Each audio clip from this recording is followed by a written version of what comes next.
Aujourd'hui, Almudena va devenir une citoyenne britannique. C'est l'aboutissement d'un processus entamé il y a plusieurs mois pour cette mère de famille d'origine espagnole. Et même si elle vit à Londres depuis près de 20 ans, ce n'est qu'après le vote du Brexit qu'elle a entrepris la démarche de naturalisation. Jusqu'au référendum, je n'avais jamais pensé à prendre la citoyenneté britannique. En tant qu'Européenne, je me sentais très à l'aise ici.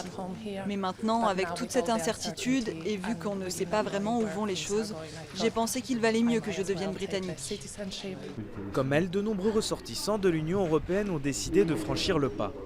Car même si le Royaume-Uni a conclu un accord préliminaire avec Bruxelles qui garantit le droit des quelques 3 millions de citoyens européens sur son territoire, beaucoup se méfient. Résultat, plus de 38 000 Européens ont demandé la nationalité britannique en 2017 contre seulement 15 000 en 2016. Je connais une dame qui s'est installée ici dans les années 70. Elle est française et l'an dernier, elle a décidé de prendre la nationalité britannique à cause du Brexit. Beaucoup de gens le font pour la même raison. Pour obtenir le précieux passeport, les candidats doivent justifier d'au moins 5 ans de présence au Royaume-Uni et passer un test de culture britannique. Les futurs citoyens doivent ensuite valider leur démarche en participant à une petite cérémonie à la mairie de leur quartier.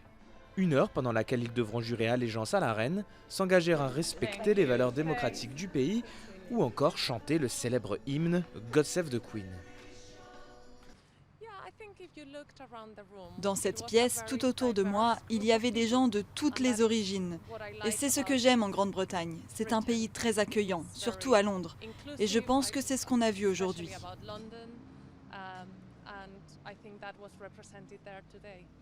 À l'heure du Brexit, beaucoup de ressortissants européens préfèrent devenir britanniques plutôt que de risquer de perdre certains de leurs droits.